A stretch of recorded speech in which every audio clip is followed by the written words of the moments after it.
It feels like, I guess after you lock up that minor premiership, it's taken a few weeks to get here. They've gone by slow, but now that the finals are here, we're pretty excited to play the games that you've been working for this whole season. So there's a lot riding on it, and we've done a lot of preparation, and now it's just a matter of executing the game plan and making sure that we're switched on when we take that court, because Wollongong's a great team, and probably the best shooting team in the league, so they can light it up on any given night. Are you better prepared this year than maybe in previous seasons? I mean, that's hard to say. I think that we're, the fact that we do have home court advantage, that's a huge help, but it means nothing if you don't show up and play. So there's still a lot of work to be done. If we don't play our best basketball, we won't win. And we got to make sure that we're prepared and we're ready to tackle the tough task that's at hand. And Wollongong's probably over the last 10 games might be the best team in the league. So we got to make sure that we're playing some good basketball in order to get into the finals. Do you still get nervous ahead of big games like this? You've been here plenty of times before, but do the nerves still kick in? Yeah, you're always going to get nerves, especially when I think for me myself, any game you play professionally.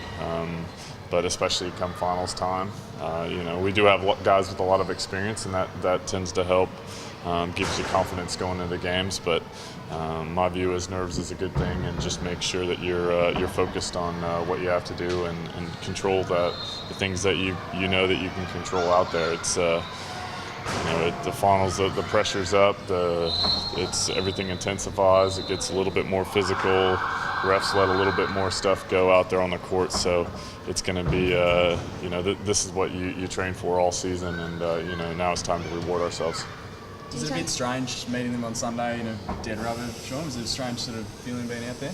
Yeah, I think the NBL schedule to have Adelaide, Melbourne, and us in Wollongong on that last day of the regular season, that is a bit strange. But I guess you can't predict those things 20 weeks in advance. So it's it is what it is. I think you just got to I thought we did a great job coming out, playing hard, especially in that second half. We did a great job defensively, but we can take some things out of it. But in saying that, it's going to be a whole different ball game. Everyone's fighting to stay alive now, and it's going to be a great battle out there.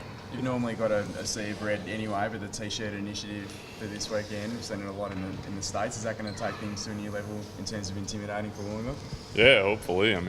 12,000, 13,000, who knows how many we'll have there, but to all be wearing red, everyone getting a finals T-shirt, it's a great initiative the club's done, and I think it's 28 straight that should be celebrated. So everyone comes, gets the 28 straight, and something we can remember this season by, and hopefully just give us a little bit of an edge. We talked about the 1%ers could be the difference in winning or losing the games, and if we can get a packed out crowd to help support us, that would go a long way, I think.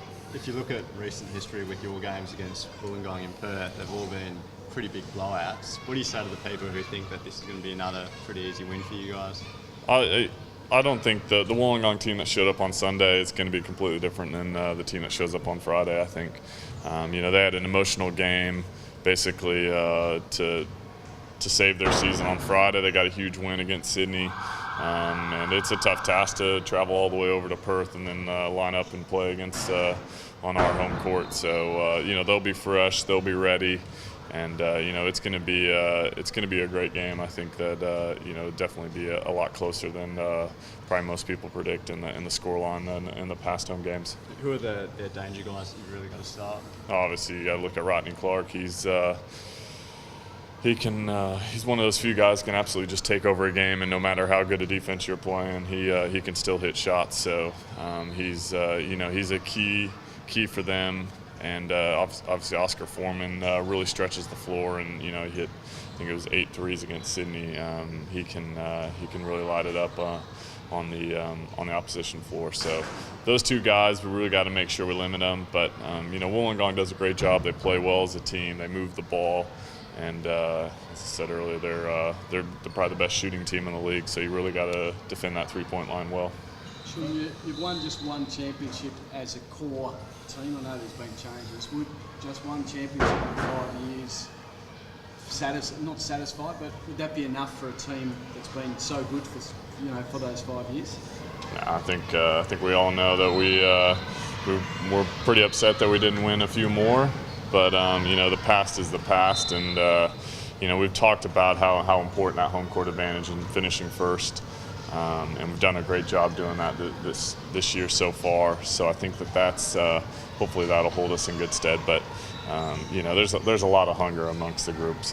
We're sick of watching the other team put up a trophy at the end of the season. So it's we're hungry. We just got to make sure we do the work. We got a couple days to prepare for Wollongong, get some great trainings in, and just make sure everyone's switched on mentally and physically to get the job done, because playoffs it's a whole nother level, and it's a team that can execute, stay focused, and overcome some adversity is going to be the team that wins it. Well, Wollongong's decided to stay here and they'll be training in the same centre as you. Can expect a bit of banter if you're half cross during the week?